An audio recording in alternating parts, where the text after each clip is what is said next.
வணக்கம் நேயர்களே, மீண்டும் இந்த அறியாதிருந்த முடிச்சுகள் வாயிலாக உங்களை சந்திப்பதிலே நாங்கள் மிக்க மகிழ்ச்சி அடைகிறோம். இந்த நிகழ்ச்சி கடந்த வாரம் இந்த நிகழ்ச்சியில் நாம் கோராகின் புத்திரர்களை குறித்து அவர்களின் சங்கீதங்களின் குறித்து நாம் தியானித்தோம், ஆராய்ந்தோம், தெரிந்து கொண்டோம். தொடர்ந்து இந்த பகுதிகளில் நாம் இன்னும் புதிய வித்தியாசமான ஒரு சங்கீதத்தோடு நம்ம இந்த நிகழ்ச்சியை தொடர்வோம். நம்ம மத்தியில் இருக்கிறதான அருமை அண்ணன் எட்வினா ஜோனஸ் அவர்கள் நம்ம சங்கீதங்களை குறித்து அழகாக, விரிவாக, தெளிவாக நாம் புரியும்படியாக, நாம் தியானிக்கும்படியாக நம்மோடு விளக்கி அதை இன்னும் நமக்கு அதில் ஒரு ஆர்வத்தை தூண்டுகிறார். தொடர்ந்து நாம் அவருடன் பேசுவோம். பிரைஸ் லார்ட் அண்ணே. கடந்த வாரம் கோராகின் புத்திரர்களை கொடுத்து அருமையாக நீங்கள் விளக்குனீங்க. உண்மையாகவே கோராகின் புத்திரர்களை கொடுத்து நிறைய பேருக்கு தெரிய வாய்ப்பில்லை. அது இல்லாமல் அந்த சந்ததி எப்படிப்பட்ட சந்ததி என்றும் தெரிய வாய்ப்பில்லை. இருந்தாலும் அந்த பகுதியில் நாம் அறிந்து கொண்டோம். பொதுவாக இந்த பகுதிகளில் நீங்கள் எந்த சங்கீதத்தை குறித்து நீங்கள் விவரிக்கிறீங்க? இந்த வாரத்தில் நம்ம கொஞ்சம் குறைய ஒரு 2 சங்கீதங்களை பார்ப்போம். 2 சங்கீதங்களை பார்க்குறதுக்கு ஒரு காரணம் இருக்குது. என்னென்னா, ஒன்று பைபிள்லேயே ரொம்ப குட்டி சங்கீதம், இன்னொன்று பைபிள்லேயே ரொம்ப பெரிய சங்கீதம். இது ரெண்டுமே அளவில் வித்தியாசப்பட்டிருந்தால் கூட ரெண்டுமே முக்கியத்துவத்தில் ஒரே மாதிரி இருக்குது அப்படின்னு ஒரு வகையில் நம்ம பார்க்க போகிறோம். அதனால் நம்ம 117ஆம் சங்கீதத்தையும் 119ஆம் சங்கீதத்தையும் நம்ம பார்க்க போகிறோம். 117, 119. இப்போ நீங்கள் இதை பார்க்குறதுக்கு முன்னாடி பார்த்தீங்கன்னா, இதை அமைத்திருக்கிற விதம் ரொம்ப ஆச்சரியம். என்னன்னு பார்த்தீங்கன்னா, 118ஆம் சங்கீதத்துடைய சிறப்பு என்னன்னு தெரியும்னு நினைக்கிறேன் நிறைய பேருக்கு. சொல்ல முடியுமா? 118ஆம் சங்கீதத்துடைய இது துதியங்கள் மாத்திரம் இல்லை, நான் அதோடைய இது பைபிளே நம்புறது. ஆமாம், அது பைபிளில் நடுவில் இருக்கிற ஒரு அத்தியாயம் இதுதான். அதுவும் பைபிளில் ஆக இருக்கிறது பார்த்தீங்கன்னா 118, 8, 9. 8 மனுஷனை நம்பதை பார்க்கலாம் கர்த்தர் பேர். அப்போ என்னன்னு கேட்டிங்கன்னா, பூமியை அந்த பைபிளுடைய சென்டர், அந்த மையத்தில் இருக்கிற அந்த புக்கு, மையத்தில் இருக்கிற அதிகாரத்துக்கு ஒரு பக்கம் அது ரொம்ப ஆச்சரியமான விஷயம். ஒரு பக்கம் 2 வசனம் உள்ள ஒரு சங்கீதம். இந்த பக்கம் பார்த்தீங்கன்னா எத்தனை வாங்கி சார், 176 வசனங்கள் உள்ள ஒரு சங்கீதம். இதை என்ன அழகாக மேட்ச் பண்ணியிருக்காங்கிறது தான் ரொம்ப ஆச்சரியம். இப்போ நிறைய சமயத்தில் நம்ம ஒருத்தர் கேள்வி கேட்குறது உண்டு, இந்த 2 வசனங்கள் உள்ள சங்கீதத்தை ஏன் வைப்பானே, வேறு எதுக்கு விட நம்ம சேர்த்து இருந்திருக்கலாமே அப்படின்னு கேட்க நிறைய பேர் அதுவும் யோசிக்கிறது உண்டு. இதில் என்னன்னு கேட்டிங்கன்னா, ஏன்னா இது நம்ம முதல் பார்வைக்கு நமக்கு இப்போ சங்கீதங்களுக்குள்ளே அப்படியே நீச்சல் அடிச்சுட்டு போய் ஃபுல்லாக அது இதுன்னு பார்க்குறப்போ இந்த சங்கீதத்துடைய முக்கியத்துவங்களை நாம் பார்க்க பல நேரங்களில் தவறிடும். அதாவது 117ஆம் சங்கீதத்தை நான் சொல்கிறேன் நான். ஆனால் ஒருத்தர் என்ன சொல்கிறார், நான் நினைக்கிறேன் ஆலிவர் கிராம்வெல்ன்ட்டு, அவர் இந்த சங்கீதத்தை தன்னுடைய எல்லா ஜபங்களிலும் பயன்படுத்துவார். ஒரு தடவை ஒரு பெரிய வார் ஒன்று இருந்தது. அந்த சண்டைக்கு போயிட்டு அந்த இதை அட்டாக் பண்ண போகிறப்போ அந்த தங்கி இருந்த நேரத்தில் இந்த சங்கீதங்களை சொல்லிட்டு இருந்தாராம். அதாவது இந்த ரிலாக்ஸ் பண்ணி குதிரைகள் மறுபடியும் போகிறதுக்கான ஒரு ஆசுவாசப்படுத்தி கொள்கிறப்போ இந்த சங்கீதத்தை அடிக்கடி பேசினாராம்.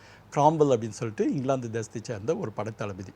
அப்போ இந்த சங்கீதத்தில் என்ன இருக்குது, அப்படி என்னையா ஒரு இது இருக்குது. ஏன்னா நிறைய பேர் இதை இந்த டாக்ஸாலஜியாக பயன்படுத்துவாங்க. நான் ஏற்கனவே சொல்லியிருக்கேன், டாக்ஸாலஜினா என்னென்ன, ஒரு ஜபம் முடிந்ததுக்கப்புறம் பயன்படுத்துகிற ஒரு வார்த்தைன்னு. இது அது மாத்திரம் இல்லை, ஒரு விஷயம் ஆரம்பிப்பதற்கு முன்பாகவும் என்ன பண்ணுவாங்க, இந்த வசனத்தை சொல்லி பயன்படுத்துவாங்க. அதாவது இந்த 2 வசனத்தையும். இப்போ இந்த 2 வசனத்தில் என்ன ஒரு இதுன்னு கேட்டிங்கன்னா, நம் கிறிஸ்துவத்தின் ஒட்டுமொத்தமான சாராம்சங்கள் இதில் அடங்கியிருக்குதை பார்க்கணும். இது ஒருவேளை இந்த ஒரு சின்ன விஷயத்துக்குள்ளே பெரிய காரியங்கள் அடங்கியிருக்கிற மாதிரி. நீங்கள் அந்த முதல் வசனத்தை பார்த்தீங்கன்னா, எதற்கு நாம் நம்மளுடைய விசுவாசத்தை பரப்ப வேண்டும். இப்போ யூதர்களுக்கு மாத்திரமே இருந்த ஒரு வெளிச்சம், ஒரு வெளிப்பாட்டை இந்த சங்கீதத்தில் என்ன சொல்கிறாரு, ஜனங்களே, சகல ஜனங்களே, ஓ பீப்புள் ஆஃப் ஆல் நேஷன்ஸ், சகல ஜனங்களே, சகல ஜாதிகளே, எல்லோரும் கர்த்தரை துதியுங்கள். அப்போ என்ன, நம்ம கிறிஸ்துவத்துடைய ஒட்டுமொத்தமான நோக்கம் ஒரு தனியாக நாங்கள் மாத்திரம் கடவுளை இது பண்ணுறதுன்ட்டுல, உலகத்தில் இருக்கிற அனைவருக்கும், உலகத்தில் இருக்கிற எல்லா ஜாதி ஜனங்களும் கர்த்தரை தெரிந்து கொள்ள வைக்க வேண்டியது தான் இதோடைய அடையாளம், அர்த்தம். நம்மளுடைய பர்பஸ், நம்மளுடைய வாழ்வின் நோக்கம், நம்மளுடைய இது என்னன்னு கேட்டால், சகல ஜாதிகளுக்கும் சுவிசேஷங்கள் அறிவிங்கள் சொல்கிறாங்களே, சகல ஜாதிகளுக்கும் சுவிசேஷங்கள் அறிவிங்கள் என்னன்னா, சகல ஜாதிகளுக்கும் இந்த பூமிக்கு யார் ஆண்டவர், பூமியின் ஒரே ஆண்டவர், இந்த உலகத்தின் ஒரே ஆண்டவர் ஒரே கர்த்தரை பற்றி சொல்கிறது தான் இது. இங்கே நீங்கள் எப்படி பார்க்கலாம், இங்கே இதில் பார்த்தீங்கன்னா ஜெருசலேம் பைபிளில் பார்த்தீங்கன்னா மேலே ஒரு யாவே இருக்கும், கீழே ஒரு யாவே இருக்கும். ப்ரைஸ் யூ லார்டுன்னு ஆரம்பித்து முடிக்கிறதும் அல்லேலூயான்னு சொல்லி முடியும். இந்த 14 தமிழில் நான் அப்படி படிச்சிங்கன்னா இருக்காது. ப்ரைஸ் யூ ஆல் நேஷன்ஸுன்ட்டு இங்கிலீஷில் வரும்னு நினைக்கிறேன். அந்த மொழிபெயர்ப்பு ஒரு மொழிபெயர்ப்பில் நான் பார்த்த ஞாபகம். அப்போ என்னன்னா, சகல ஜாதிகளுக்குமாக யாவேயை கொண்டு போகிற ஒரு செய்தியை உள்ளடக்கிய ஒரு சங்கீதம். அது மாத்திரம் இல்லை, அவருடைய கிருபை பெரியது, கர்த்தரின் உண்மை என்றென்றைக்கும் உள்ளது. அப்போ அவருடைய அந்த கிரேஸ் உலகத்தில் பெரிய விஷயம் மாத்திரம் இல்லை, அது நாம் சார்ந்து கொள்ள வேண்டிய ஒரு விஷயம், அது என்றென்றைக்கும் உள்ள விஷயம், அது எப்போதும் இருக்கிற விஷயம், நாம் அந்த உண்மையை மாற்ற முடியாத ஒரு விசேஷம். ஆக இப்படிப்பட்ட ஒரு நிறைய காரியங்களை அந்த 2வது வசனம் நமக்கு வச்சிருக்கு. அது என்ன உண்மை, அந்த உண்மையை நம்ம எப்படி சார்ந்திருக்கலாம், அந்த உண்மை எப்படி நம் வாழ்க்கையின் சாராம்சமாக இருக்குது, நம்ம வாழ்க்கையின் உந்துதலாக இருக்குது, நம் வாழ்க்கையின் போக்கை தீர்மானிக்கிறதா இருக்கிறது, அந்த உண்மை எப்படி என்றென்றைக்கும் உள்ள ஒரு காரியமாக இருக்குது. ஆக ஒரு கிறிஸ்துவ விசுவாசத்தை இவ்வளவு 2 வசனத்துக்குள்ளே வச்ச சங்கீதம் வேறு எதுவும் இல்லைன்னு சொல்ல முடியும். அதனால தான் இந்த சங்கீதத்தை கொஞ்சம் குறைய எடுத்து பவுல் ரோமருக்கு எழுதின நிருபம் 15வது அதிகாரம் 11வது வசனத்தில் கொஞ்சம் குறைய அதை பயன்படுத்துகிறார். நீங்கள் அதை அப்புறமா பார்க்கலாம். பால் எடுத்து பயன்படுத்துகிறாரு. நிறையா இவங்க நம்முடைய விசுவாசத்தின் ஒட்டுமொத்தமான ஒரு அறிக்கையாக இதை நம்ம பயன்படுத்துகிறாங்க. இதில் தனியாக அப்படி இப்படின்னு கிடையாது. அப்புறம் இன்னொன்று, எல்லாருக்கும் ஒட்டுமொத்தமாக விரிக்கக்கூடிய ஒரு அறைகூவல். என்ன, ஜனங்களே ஜாதிகளே, இது 2லேயும் வாழ் இருக்கிற எல்லா காரியங்களும் அடங்கி போயிடும் ஆச்சுங்களா. ஜனங்களே ஜாதிகளே நீங்கள் பண்ணுங்கள், எல்லோரும் அவரை போற்றுங்கள், கர்த்தரை துதியுங்கள். ஏன்னு கேட்டால் அவர் உண்மையுள்ளவர், அவர் உண்மை என்றென்றைக்கும் உள்ளது. அல்லேலூயா. ஸோ இது உள்ளுக்குள்ளே 2 வசனத்துக்குள்ளே நீங்கள் நிறையா ஒரு சிந்திக்கவும் யோசிக்கவும் நம்மளுடைய விசுவாசத்துக்கான அடையாளங்களை பார்க்குறதுக்கும் பெரிய வாய்ப்புகள் உங்களுக்கு உண்டு. யோவான் கூட நம்ம பாவங்களை அறிக்கையிட்டால் அவர் உண்மையுள்ளவராக இருக்கிறான்னு சொல்லிட்டு அவரும் உண்மை இல்லை. உண்மை அதாவது என்னென்னா, நீங்கள் சில நேரங்களில் இந்த உண்மைகள் இந்த இடத்துல சொல்கிறது அவருடைய யாவேவை பற்றிய உண்மைகள். யாவை பற்றி கடவுள் அவர் உண்மையுள்ளவராக இருக்கிறார். ஆச்சா, அந்த உண்மைன்ற வார்த்தைக்கு வச்சு நம்ம அது அந்த கான்டெக்ஸ்டில் வேற ஒரு அர்த்தத்தை வெளிப்படுத்துறதுக்காக சொல்லப்படுற ஒரு காரியம். இப்போ நீங்கள் 119 சங்கீதத்தில் பார்த்தீங்கன்னா நம்ம இதற்கான இன்னொரு விளக்கங்கள் கூட இருக்குது. 119 கர்த்தருடைய வேதத்தின்படி நடக்கிற உத்தம மார்க்கத்தார், கர்த்தருடைய வேதத்தின்படி நடக்கிற உத்தம மார்க்கத்தார் பாக்கியவான்கள். அவருடைய சாட்சிகளை கைக்கொண்டு அவரை முழு இருதயத்தோடும் தேடுகிறவர்கள் பாக்கியவான்கள். இல்லை, முதல்ல நம்ம நீங்கள் முதல்ல வசனம் சரி. இப்போ என்ன 119 சங்கீதத்துக்கு நம்ம போயிடலாமா? அதுதான் நான் கேட்குறேன். இன்னும் போகிறதுக்கு முன்னாடி, ஏன்னா அதுக்கு உள்ளுக்குள்ளே போகிறதுக்கு முன்னாடி ஒரு இன்ட்ரடக்ஷனோட நம்ம போகிறது நல்லது. இப்போ நீங்கள் பார்த்தீங்கன்னா, இது எப்படி சின்ன விஷயத்தில் ஒரு பெரிய காரியங்கள் அடங்கி இருக்கும். அதே வண்ணமாக 119 சங்கீதத்தில் நீங்கள் பார்த்தீங்கன்னா ஒரு வகையில் சொல்லப்போனால் தோராய்க்கு சாம் அப்படின்னு சொல்லுவாங்க. அதாவது பிரமாணங்கள். இந்த பிரமாணங்கள் நம்ம தமிழில் நிறைய வசனங்கள் நமக்கு ஒரே மாதிரி வர்றதுனால நமக்கு அது அவ்வளோ தெளிவாக இருக்குதுன்னு நம்ம சொல்ல முடியாது. இப்போ நம்ம என்னென்ன காரியங்கள் இருக்குதுன்னு சொல்லி உங்களுக்கு நான் அதை இப்போ காமிக்கிறேன். நீங்கள் கூட அது குறித்து வச்சுக்கலாம். அதுக்கு முன்னாடி இந்த 119 சங்கீதத்தை பற்றி பார்க்குறப்போ இது இருக்கிறதுக்குள்ள ஒரு பிக்கெஸ்ட் ஆக்ரோசிக் சாம்னு சொல்லுவாங்க. நான் ஏற்கனவே சொன்னேன் இல்லையா, ஆத்திச்சூடி எப்படி இந்த உயிர் எழுத்துக்களில் தொடங்கி ஒரு வார்த்தையாக வர்ற மாதிரி இந்த 119 சங்கீதம் 176 வசனம். 176 வசனம் 22 ஹெட்டிங்கில் இருக்கும். சரியா? 22 ஹெட்டிங் வர்றப்போ காலைல கூட பிரதர் ஒருத்தர் கேட்டால் அது மேலே ஒரு சின்ன இது போட்டிருக்காங்க, ஒரு டைட்டில் கொடுத்துருக்காங்க. இது என்னன்னு கேட்டால் அந்த 22 எபிரேய எழுத்துக்கள். இந்த 22 எபிரேய எழுத்துக்கள் நீங்கள் எடுத்துட்டிங்கன்னா உங்களுக்கு ஆலேஃபில் தொடங்கி டவ் வரைக்கும் இந்த 22 எழுத்துக்கள் இருக்குது. இப்போ நீங்கள் பார்த்தீங்கன்னா ஃபஸ்ட்டு ஆலேஃப்னு சொல்லி இப்போ கூட நீங்கள் இந்த முதல் வசனத்தை நீங்கள் படிச்சிங்கன்னா அதில் இருக்கிற 8 வசனமும் ஆல தான் தொடங்கும். அதாவது ஆலேஃபில் தான் தொடங்கும். எப்படி, அதாவது இன்னும் சொல்லப்போனால் இப்படி ஒரு புரிதலுக்காக நீங்கள் வச்சுங்க, இப்போ A to Z ஒருத்தர் எழுதுறாங்கன்னு கேட்டால் முதல்ல 8 இதுவும் வந்து A லெட்டரில் தான் ஆரம்பிக்கும். 1 2 முதல் வசனம் A, ரெண்டாவது வசனம் A, மூணாவது வசனம் A, நாலாவது வசனம் ஏன்னு சொல்லி ஒரு போயம் இருக்குன்னு வச்சுங்க. ரெண்டாவது Bயில் ஆரம்பிக்கிறதா இருந்தால் Bயில் தான் ஆரம்பிக்கும். முதல் வசனம் B, ரெண்டாவது வசனம் Bயில் தான் ஆரம்பிச்சு. அதே மாதிரி இது முதல் 8 வசனம் ஆலேஃபில் ஆரம்பிக்குது, ரெண்டாவது 8 வசனம் பெத்தில் ஆரம்பிக்குது, மூணாவது 8 வசனம் கிமல்ல ஆரம்பிக்குது, நாலாவது 8 வசனம் டாலத்தில் ஆரம்பிக்குது, அஞ்சாவது 8 வசனம் ஹேல ஆரம்பிக்குது, ஆறாவது 8 வசனம் வால ஆரம்பிக்குது. இந்த மாதிரி நீங்கள் வந்து 22 எழுத்துக்களுக்கும் ஒவ்வொரு எழுத்துக்கும் 8 8 8 8 வசனம் இருக்கு. இதில் ரொம்ப அழகான ஒரு ஒரு ஒரு ஒரு ஸ்ட்ரக்சர் என்னன்னு கேட்டிங்கன்னா, உங்களுக்கு எபிரேய எழுத்துக்கள் வந்து சித்திர எழுத்துக்கள் உங்களுக்கு எல்லாருக்கும் தெரியும். அதாவது எபிரேய இப்போ நமக்கு வந்து ஏன்னு கேட்டால் நம்ம ஏ அப்படின்னு சொன்னால் நம்ம என்ன பண்ணுறோம், ஏ அப்படின்னு போடுறோம். இதெல்லாம் வந்து ஒரு சித்திர எழுத்துன்னு சொல்ல முடியாது. ஆனால் இந்த எஜிப்சியன் லெட்டர்ஸ் பார்த்திங்கன்னா ஒரு எஜிப்சியன் லெட்டர்ஸ் ஆனாலும் சரி, சீன மொழியின் எழுத்துக்கள்னாலும் சரி, அதெல்லாம் வந்து என்னென்னு கேட்டால் சித்திர எழுத்துக்கள்னு சொல்லுவாங்க. அதாவது ஒரு எழுத்தே வந்து என்னென்னா ஒரு குட்டி படமாட்டம் இருக்கும். இப்போ நீங்கள் இந்த ஆலேஃபுடைய பழைய அதாவது பேலியோ ஹீப்ருன்னு சொல்லுவாங்க.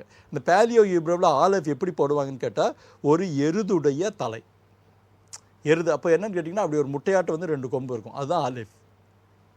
அதே மாதிரி நீங்கள் வந்து இந்த டவ், அது கடைசி வார்த்தை இருக்கு இல்லையா, டவ்வுங்கிறது எப்படி இருக்குன்னு கேட்டிங்கன்னா இப்படி ஒரு குறுக்க வச்ச ஒரு கம்பியாட்டு இருக்கும். இன்னும் சொல்லப்போனால் ஸ்லைட்டாக பார்த்தீங்கன்னா சிலுவையாட்டு இருக்கும், ஒரு குறுக்கு. அதாவது இப்போ 2 பசங்க வந்து குச்சி வச்சு இப்படி கட்டி விட்டால் எப்படி இருக்கும், அப்படி இருக்கும். அந்த ஹேங்கிறது ஒருத்தர் இப்படி கையை தூக்கிட்டு இருக்கிற மாதிரி இருக்கும். அப்போ என்னன்னா, இப்போ நீங்கள் ஒவ்வொரு எழுத்துக்கும் பலவிதமான அர்த்தங்கள் உண்டு. உதாரணத்துக்கு நீங்கள் ஆலேஃபின் எடுத்துன்னு கேட்டிங்கன்னா லீடர்ஷிப், ஸ்ட்ரெங்க், டாமினன்ஸ், டிவைன், இப்படின்னு அந்த ஆலேஃப்ன்ற ஒவ்வொரு எழுத்துக்கும் அர்த்தம் இருக்குது. பெத் அப்படின்னு கேட்டிங்கன்னா வீடு, அதனால தான் பெத்லஹேம் அப்படின்னு நம்ம சொல்கிறோம். பெத்லஹேம்னா என்ன, அப்பத்தின் வீடு. பெத்பெஹே, பெத்பெஹேன்னு என்னென்னா அத்திப்பழம் ஜாஸ்தி இருக்கிற இடம், அந்த வீடு அப்படின்ட்டு இருக்கும். அதே மாதிரி டாலத் அப்படின்னா கதவு அப்படின்னு. அப்போ இந்த ஒவ்வொரு எழுத்துக்கும் அர்த்தங்கள் இருக்கு இல்லையா.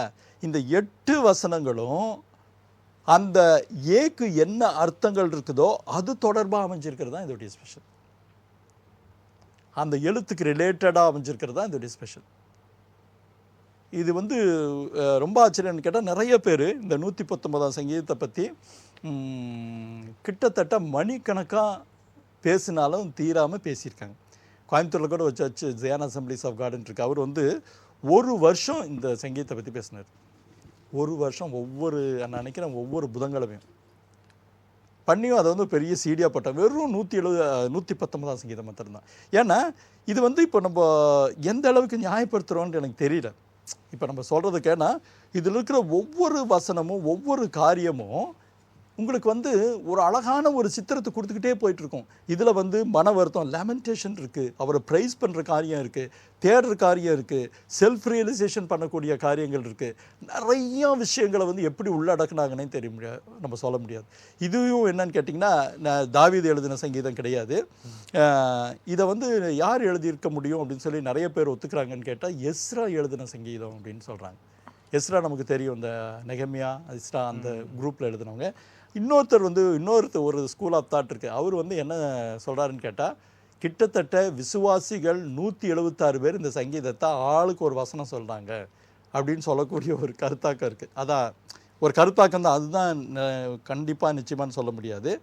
ஆக இந்த 176 சங்கீதத்தையும் வந்து நிறைய பேர் மனப்பாடம் பண்ணவங்களும் இருக்காங்க. சரித்திர புகழ்பெற்ற ஆட்கள்லாம் இருக்காங்க. இந்த ரஸ்கின் ஒருத்தர் இப்போ மனப்பாடம் பண்ண வைக்காரு. நான் உங்கள் பேரெல்லாம் கூட உங்களுக்கு தேவைப்பட்டால் நான் தரேன். ரஸ்கின் ஒருத்தர் மனப்பாடம் பண்ணியிருக்கிறாரு. டேவிட் லிவிங்ஸ்டன் தெரியும் இல்லையா, ஆப்பிரிக்காவுக்கு போன மிஷனரி, அவர் வந்து இந்த சங்கீதத்தை மனப்பாடம் பண்ணியிருக்கிறாரு. இன்னும் புகழ்பெற்ற, ஏன்னா இந்த சங்கீதத்தை மனப்பாடங்கிறது வெறும் மனப்பாடமாக இல்லாதபடிக்கு இந்த சங்கீதத்தை பற்றி யோசிப்பதற்கு உங்களுக்கு வந்து மணிக்கணக்கான நேரங்கள் இருந்தாலும் பத்தாது. அப்படிப்பட்ட ஒரு ஆழமான ஒரு சங்கீதம். இந்த சங்கீதத்தை பற்றி இன்னொரு விசேஷமான, இதில் இந்த சங்கீதத்தை அடிப்படையாக வச்சு நிறைய பாடல்கள் இன்றைக்கி உலகத்தில் இருக்குது. அந்த 119 நினைக்கிறேன், ஒரு ஃபேமஸ் நைஜீரியன் சாங் வந்து இதை பற்றி இருக்குது. நீங்கள் நிறையா இந்த வசனத்தை வந்து நம்ம ஜபத்தில் பயன்படுத்துகிறோம், இதில் பயன்படுத்துகிறோம். அப்படிப்பட்ட ஒரு சிறப்பான ஒரு விசேஷமான இது. இதில் பற்றி இன்னொரு சுவாரஸ்யமான குறிப்பு இருக்குது. 17ஆம் நூற்றாண்டில் ஜார்ஜ் விசர்ட் அப்படின்னு சொல்லிட்டு ஒரு பிஷப் ஒருத்தர் இருந்தார். அந்த பிஷப்புக்கு வந்து ஒரு பெரிய பிரச்சனை வந்து ஒரு காலத்தில் என்ன பண்ணிட்டாங்க, ஒரு கவர்மெண்ட்டில் அவரை வந்து அவரை வந்து எக்ஸிக்யூட் பண்ண சொல்லிட்டாங்க. எக்ஸிக்யூட் பண்ண சொன்ன உடனே அவர் எல்லாம் வந்து கேட்டிருக்காங்க, எல்லாம் தூக்கு மேடைன்னு தான் நினைக்கிறேன், எல்லாம் ரெடி ஆயிடுச்சு. ரெடி ஆன உடனே வந்து கேட்டாங்க, உங்களுடைய கடைசி ஆசை என்ன அப்படின்ட்டு. அவர் சொன்னார், என்னோட கடைசி ஆசை இந்த 119ஆம் சங்கீதத்தை நீங்கள் பாடலாக பாடணும் அப்படின்னு. இந்த சங்கீதத்தை நீங்கள் நார்மல் டோனில் வச்சா எவ்வளோ நேரத்தில் முடிக்க முடியுங்கிறதுக்கு ஒரு கணக்கு இருக்குது. சாதாரணமாக நீங்கள் நிதானமாக நீங்கள் படிச்சிங்களா, கர்த்தருடைய வேதத்தின்படி நடக்கிற உத்தம மார்க்கத்தை இந்த வேகத்தில் கொஞ்சம் குறைய படிச்சிங்கன்னா முழு சங்கீதத்தையும் படிக்கிறதுக்கு உங்களுக்கு 15 நிமிஷம் ஆகும். ஒரு கணக்கு. ஒரு சாதாரணமாக நீங்கள் சூப்பர் ஸ்பீடாக படிக்கிற ஆட்கள்லாம் இருக்கிறீங்க, அவங்களுக்கெல்லாம் இல்லை, சாதாரணமாக படிக்கிற ஆட்களுக்கு. அப்போ இதை பாடலாக பாடுறதுங்கிறது இன்னும் கொஞ்சம் டைம் எடுக்குங்கிறத நீ இது பண்ணிக்கலாம். அவங்க கடைசி ஆசை நிறைவேற்றுறதுக்காக இந்த இப்போ 119ஆம் சங்கீதத்தை பாடலாக பாட ஆரம்பித்தாங்க. என்ன ஒரு இதுன்னு கேட்டால், பாதி பாட்டு முடிகிறதுக்குள்ளே ஆர்டர் வந்துருச்சு. என்ன வந்துச்சு, தூக்கு தண்டனை கொடுத்தது ரத்து செய்கிற ஆர்டர் வந்து சேர்ந்துருச்சுன்னுவாங்க. ஏன்னா அவ்வளோ நேரம் ஆகும். அது மாத்திரம் இல்லை, அந்த சங்கீதத்தை காப்பாற்றுச்சு அப்படின்னும் ஒரு இது சொல்லுவாங்க. அந்த மாதிரி இந்த சங்கீதம் வந்து பலவிதமான சுவாரஸ்யங்களை உள்ளடக்கிய சங்கீதம். இதில் வந்து 176 சங்கீதத்தில் 3 இடத்தை தவிர மற்ற எல்லா இடத்துலையும் கடவுளை பற்றி பேச்சிருக்கு. நீங்கள் பார்த்தீங்கன்னா முதல் 2 வசனத்தை விட்டுருங்க. நீங்கள் பார்த்தீங்கன்னா அவருடைய வழி, உமது கட்டளைகள், உமது பிரமாணங்கள். ஒரு உதாரணத்துக்கு நான் சொல்கிறேன், நீங்கள் முதல் 8 இதையும் எடுத்துட்டிங்கன்னா 3வது வசனத்தில் என்ன இருக்குது, அவருடைய வழி. 4வது வசனம் உமது கட்டளை. 5வது வசனம் உமது பிரமாணங்கள். 6வது வசனம் உமது கற்பனைகள். 7வது வசனம் உம்முடைய நீதி நியாயங்கள். 8வது பிரமாணங்கள். 9வது நீங்கள் பார்த்தீங்கன்னா உமது வழி வசனம். 10ல் உமது கற்பனைகள். 11வதுல உமது வாக்கு. 11வதுல உமது பிரமாணங்கள். 13 உமது வாக்கு நியாயத்தீர்ப்பு. அடுத்தது பாருங்க, உமது சாட்சி, உமது கட்டளை, உமது பிரமாணம், உமது வசனம், உமது வேதம். நீங்கள் வந்து இந்த நடுவில் இருக்க ஒரே ஒரு 122 அது ஒரு இதை தவிர மற்ற எல்லா இடத்துலையும் இதெல்லாம் வரும். இதுதான் இந்த வசனத்தோடைய ரொம்ப ஸ்பெஷல். இதுக்கு வந்து நான் ஒரு சின்ன ஒரு குறிப்பு உங்களுக்கு கொடுக்குறேன். அந்த 8 எபிரேய வார்த்தைகள் வந்து இதுக்கு பயன்படுத்துகிறாங்க. இப்போ நமக்கு வந்து கட்டளை, பிரமாணம் இதெல்லாம் வந்து நமக்கு வந்து கொஞ்சம் குறைய எப்படி தெரியுது, ஒரே மாதிரி தான் துணிக்குது. ஆனால் அந்த எபிரேய மொழியில் பயன்படுத்துகிற வாக்கியல் பார்த்திங்கன்னா அதாக இருக்கும். உதாரணத்துக்கு என்ன பார்த்தீங்கன்னா, டாபார் அப்படின்னு ஒரு வார்த்தை இருக்குது. டாபார் என்னன்னு கேட்டால் தேவன் பேசுகிறார், தேவன் சொல்லுகிறார் அப்படின்னு. அந்த தாபார் வந்து இந்த 119ஆம் சங்கீதத்தில் எவ்வளோ தடவை வருதுன்னு கேட்டிங்கன்னா 24 தடவை வருது இந்த 176 வருஷத்தில் தாபார் அப்படின்றது. அப்புறம் நீங்கள் பார்த்தீங்கன்னா கடவுள் சொன்னார் அப்படின்ற வார்த்தைக்கு வந்து இம்ரான் பேர். இந்த இம்ரா எத்தனை டைம் வருதுன்னு கேட்டால் 19 டைம் வருது. அதாவது கடவுளுடைய விதிகள், சட்டங்கள் அப்படிங்கிறதுக்கு வந்து சிக்கிம் பேர். அது வந்து எவ்வளோ டைம் வருதுன்னு கேட்டிங்கன்னா 21 தடவை வருது. கடவுளுடைய நியாயங்கள், அவருடைய நீதிகள், அதுக்கு வந்து எபிரேய வார்த்தை என்னன்னு கேட்டிங்கன்னா மிஸ்பட்டீம் பேர். அது வந்து 23 தடவை வருது. அப்புறம் ஒரிஜினலாக நமக்கு எல்லாருக்கும் தெரிஞ்சிருக்கிற தோரா, கடவுளுடைய போதனைகள் எவ்வளோ தடவை வருதுன்னு பார்த்தீங்கன்னா 25 தடவை வருது. அப்புறம் கடவுளுடைய கட்டளைகள், ஆணைகள் அப்படிங்கிறதுக்கு மிஸ்வான்னு பேர். அது வந்து 22 தடவை வருது. கடவுளுடைய வழி நடத்துதல்கள், இன்ஸ்ட்ரக்ஷன்ஸ், பிக்கிடின்னு பேர். அதுக்கு வந்து எவ்வளோ டைம் வருதுன்னு கேட்டால் 21 டைம் வருது. அவருடைய சாட்சிகளுக்கு ஈடித்தின் பேர், ஈடுயித் அப்படின்வாங்க, 23 தடவை வருது. நீங்கள் இதையே நீங்கள் கணக்கு போட்டு பார்த்தீங்கன்னா 178 தடவை வரும். ஏன்னா சில வசனங்களில் எல்லாம் ரிப்பீட் ஆகிற பார்க்குறோம். அப்போ முழுக்க முழுக்க முழுக்க முழுக்க கடவுளுடைய காரியங்களை சொல்கிறதுக்கு இந்த சங்கீதத்தை விட்டால் வேறு சங்கீதமே கிடையாது. அது இன்னொரு பரிமாணத்தில் நெட்சலில் 117 வந்திருந்தாலும் இந்த இது நீங்கள் பார்த்தீங்கன்னா உங்களுக்கு ஒரு பெரிய ஆச்சரியம். எல்லாமே எல்லாமே எல்லாமே அவருடைய பிரமாணங்கள் இதுன்ட்டு. அப்போ நீங்கள் இந்த இன்னும் ஆழமாக இந்த சங்கீதத்தை உள்வாங்கிக்கிறதுக்கு என்ன பண்ணணும்னு கேட்டிங்கன்னா, அந்த முன்னாடி சொல்லப்பட்ட அந்த குட்டி குட்டி தலைப்பில் இருக்கக்கூடிய அர்த்தங்களை, சித்திரங்களை நீங்கள் உள்ளே வாங்கிட்டிங்கன்னா அதுக்குள்ளே போகிறது ரொம்ப ஈஸியாக இருக்கும். இதில் ஏதோ ஒன்று எடுத்து பேசலாம், ஆனால் வந்து அது நிறுத்துறது ரொம்ப கஷ்டங்கிறதுனால உங்கள் கேள்விகளுக்காக வரலாம். ஆனால் இதில் சொன்ன மாதிரி சாட்சிகள் ரொம்ப இடத்துல வருது. நான் இந்த இது படித்து பார்க்கும்போது சாட்சிகள்ன்றாங்களே, அது வந்து இந்த அளவுக்கு பயமா சாட்சிகள்னா எப்படி நான் எடுத்துக்கலாம்? சாட்சிகள்னா அவர் சாட்சிகள்ங்கிறது பெரும்பாலும் என்னன்னு கேட்டால் நடந்த ஒரு விஷயத்திற்கான விஷயத்தை பற்றின அறிக்கை. நீங்கள் ஒரு சிம்பிள் எக்ஸசைஸாக நம்ம நீங்கள் அப்கோர்ஸ் நீங்கள் வீட்டுக்கு போய் விருப்பப்பட்டால் பண்ணலாம். இப்போ நம்ம படித்தோம் இல்லையா, இது எல்லாத்தையும் எழுதுங்க. உமது கட்டளை, உமது சாட்சி, உமது கட்டளை, உமது சாட்சி, உமது கட்டளை, உமது சாட்சி, உமது பிரமாணங்கள், உமது வாக்கு, உங்களுடைய நீதி, உங்களுடைய கற்பனை நீங்கள் எழுதி வச்சு பார்த்துட்டு எந்த பின்னணியத்தில் சொன்ன உதாரணத்துக்கு வந்து நமக்கு இதில் நிறைய வசனங்கள் வந்து பிரசங்கத்தில் எடுத்து யூஸ் பண்ணுறாங்க. வாலிபன் தன் எதனால் சுத்தம் பண்ணுவான்? வசனத்தின்படி தன்னை காத்து கொள்கிறதுனாலே. அப்போ அந்த வாலிபன் அவனுடைய வசனம். இப்போ நீங்கள் அந்த சாட்சியை நீங்கள் பார்த்தீங்கன்னா, அந்த பின்னணியத்துக்கான காரியங்களை நீங்கள் பார்த்தீங்கன்னா உங்களுக்கு வந்து இன்னொரு அர்த்தங்கள், இன்னொரு இது புரியும். அவருடைய வழிநடத்தல் எப்படின்னு. அதுதான் இந்த சங்கீதத்தில் 3 வசனங்களை தவிர்த்து, அது முதல்ல 2 பாக்கியவான்களில் முடிஞ்சு போயிடுது. மற்றபடி எல்லாமே அவருடைய பிரமாணங்கள், அவருடைய வழிகள், அவருடைய சாட்சிகள், அவருடைய இது. அப்புறம் இன்னொன்னா இன்னும் ரொம்ப அழகாக எனக்கு ரொம்ப பிடிச்ச இது இருக்குது. வேதத்தின் ரகசியங்களை பார்க்கும்படி என் கண்களை திறந்தருளும். வேதத்தின் மகத்துவங்களை பார்க்கும்படி அகைன் வசனத்தை பற்றி வசனங்கிறது, வேத வசனங்கிறது தோரா. என் கண்களை திறந்தருளும், என்னை உணர்வுள்ளவனாக மாற்றும், நான் உபத்திரவப்பட்டது எனக்கு நல்லது, அதனால் உம்முடைய பிரமாணங்களை கற்றுக்கொண்டேன். அப்போ நீங்கள் பார்த்தீங்கன்னா இது வந்து திக்குமுக்காடுற சமாச்சாரம். நமக்கு இப்படி இருக்குன்னு தெரியும். திடீர்னு ஒரு இடத்துக்கு ஒரு பொருளை தேடி போகிறீங்க, அந்த ரூம் முழுக்க அந்த பொருள் இருக்குது, ஒரு பிரம்மாண்டமாக இருக்குது. உங்களுக்கு எதை எடுக்கிறது, எதை பண்ணுறதுன்னு தெரியல. இதை கொஞ்சம் பார்க்குறீங்க, அதை கொஞ்சம் பார்க்குறீங்க, அப்படி கொஞ்சம் பார்க்குறீங்க, இப்படி கொஞ்சம் பார்க்குறீங்க. அப்படி தான் இந்த 119 சங்கீதத்தை நீங்கள் பார்க்குறது. இதில் 119 சங்கீதத்தில் 92 வசனம், உமது வேதம் என் மனமகிழ்ச்சியாக இராது இருந்தால் சொல்லுங்க. 90 என் துக்கத்தில் அழிந்து போயிருப்பேன். Correct brother, correct. நான் உங்களுடைய கட்டளைகளை ஒருபோதும் மறக்க மாட்டேன். கரெக்ட். நீங்கள் அதே மாதிரி தான் சிம்பிளன்ஸாக தான் இருக்குது. இந்த இதில் அதிகாரத்தில் போல கட்டளையை தியானிக்கிறேன், பிரமாணங்களை தியானிக்கிறேன், கற்பனையை தியானிக்கிறேன் அதிகப்படியாக அந்த வார்த்தையை உபயோகிச்சிருக்காங்க. அதை பற்றி தியானம்ங்கிறது என்னங்க? சரி, தியானம்னா என்ன? காலை நேர தியானம்னா என்ன சொல்லுங்கள்? காலையில் மெடிடேட் பண்ணியான்னு கேட்குறாங்களே, தியானம்னா என்ன? ஒரு சிந்தனை பண்ணுறது, இல்லை ஏரிங், அந்த ஒரு புள்ளியை மையமாக வச்சு அதை குறித்து சிந்திக்கிறது தான் தியானம். இப்போ நிறைய பேர் இந்த இடத்துல இன்னொரு காரியத்தையும் சொல்லணும். நிறைய பேர் என்ன பண்ணுறாங்க, இப்போ வந்து நிறையா தியான புஸ்தகங்கள் வருது ஆச்சா. இந்த தியான புஸ்தகங்கள் வர்றப்போ இப்போ வந்து ஒவ்வொருத்தரும் எழுதுகிறாங்க, அந்த தேதிக்குரியவது அன்றன்றுள்ள அப்பம், இந்த மாதிரி நிறையா இருக்குது. நிறைய பேர் என்ன பண்ணுறாங்க, அந்த தியானன்றப்போ அன்றன்றுள்ள அப்பத்தை எடுத்துட்டு இன்றைக்கி அவர் வசனம் போட்டிருப்பாங்க, இந்த இது இப்படி சோன்னு அதை கடன்னு படித்து வச்சிடுறாங்க. அது தியானமே கிடையாது. தியான புத்தகங்கள் எதுக்கு கொடுக்கப்பட்டிருக்குன்னு கேட்டால், உங்களுக்கு வந்து ஒரு ஒரு ஒரு ஸ்டார்ட் பண்ணி விடுறதுக்கு, ஒரு பழக்கத்தை ஒரு ஒழுங்கு கொடுக்கறதுக்கு, ஒரு இதை கொடுக்கறதுக்கு. ஆக்சுவலாக தியானம் எப்படி இருக்கணும்னு கேட்டிங்கன்னா, நீங்கள் படிக்கக்கூடிய வசனம் குளத்து மேலே எரிஞ்ச கல்லை போல் இருக்கணும். குளத்து மேலே நீங்கள் கல்லை போட்டால் என்னாகும்?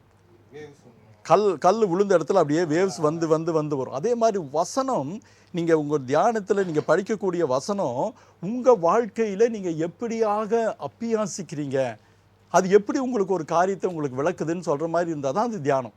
இல்லைன்னா நம்ம வந்து யாரோ எழுதுன ஒரு கட்டுரையை 1 நிமிஷத்துக்குள்ளே ஒரு டைம் ஆச்சு, 8:25 போகணும், 8:23 ஆரம்பிச்சு 8:24 படிச்சுட்டு இன்றைக்கி தியானம் நம்ம முடிஞ்சது, அன்றன்றுள்ள அப்பம் ஓவர்னு மூடி வச்சுட்டா தியானம் கிடையாது. தியானங்கிறது ஒரு புள்ளியை வச்சு அந்த புள்ளியில் வந்து அந்த குறிப்பிட்ட காரியத்தை குறித்து மறுபடி சிந்திக்கிற ஒரு காரியம். அதனால தான் இந்த சங்கீதம் வந்து ரொம்ப ஒரு பெரிய ஒரு காரியம். நீங்கள் இந்த வசனங்களை நீங்கள் படிக்கிறப்போ ஒன்றும் வேண்டாம். இப்போ நீங்கள் உங்களுக்கு பயப்படும் பயத்தால் என் உடம்பு செலுக்கிறது, உங்களுடைய நியாய தீர்ப்புகளுக்கு பயப்படுகிறேன், இதை வந்து நீங்கள் அப்படியே நீங்கள் 119 சங்கீதத்துக்கு கூட ரிலேட் பண்ணிக்கலாம். எப்படிப்பட்ட கடவுள் நம்ம கடவுள், எப்படிப்பட்ட ஒரு ஆண்டவர் நம்ம ஆண்டவர். அப்போது அந்த தியானம்ங்கிறது ஒரு வசனத்தை எடுத்து நீங்கள் உள்ளே வச்சுக்கிட்டு அந்த வசனத்தை கண்ணாடி போல் உங்களுடைய பிரச்சனைகளை நீங்கள் பார்க்குறீங்க. கண்ணாடி போல் உங்கள் பிரச்சனைகளை வந்து அந்த இதில் நீங்கள் பார்க்குறீங்க. உங்களுக்கு அந்த வசனம் இருக்குது, அந்த வசனத்தின் வழியாக பார்க்குறீங்க. உங்கள் பிரச்சனைகளை, உங்கள் வேதனைகளை, உங்கள் மற்றெல்லா காரியங்களை அது வழியாக பார்க்குறது தான் உங்கள் தியானம் ஆச்சா. இப்போ வந்து நம்ம காலையில் கூட பார்த்தோம், கர்த்தரின் வெளிச்சம் ரட்சிப்புமானவர் யாருக்கு பயப்படுவேன், கர்த்தர் என் ஜீவனின் பலனானவர் யாருக்கு அஞ்சுவேன். அப்போ அந்த ஒரு வசனம் இருக்கிறப்போ எனக்கு என்னென்ன பிரச்சனைகள், அந்த வசனம் எப்படியாக எனக்கு ஆறுதல் கொடுக்குது, எப்படியாக எனக்கு ஒரு தைரியத்தை கொடுக்குது, எப்படியா என்னுடைய விசுவாசத்தை விட்டு நான் நழுவி போகாதபடி என்னை பாதுகாக்குது. நம்ம இன்னொரு வசனம் கூட பார்த்தோம் 31வது வசனத்திலே மனுஷருடைய சண்டைகளுக்கு அவர்களை விலக்கி நாவுகளின் சண்டைகளுக்கு விலக்கி காப்பாற்றுகிறீர் அப்படின்னு. அப்போ என்னன்னா இந்த 119ஆம் சங்கீதத்தில் இருக்கிற எல்லா காரியங்களுமே ஒருவேளை உங்கள் ஒரு வருஷ தியானத்திற்கான ஒரு மெட்டீரியல். ஆனால் ஒரு நிமிஷம், எனக்கு இன்னொரு வசனம் அதில் ஞாபகம் வருது. அதே 119ஆம் சங்கீதத்தில் 148வது வசனம், உமது வசனத்தை தியானிக்கும்படி குறித்த ஜாமங்களுக்கு முன்னே என் கண்கள் விழித்து கொள்ளும்னு சொல்லப்பட்டிருக்கு.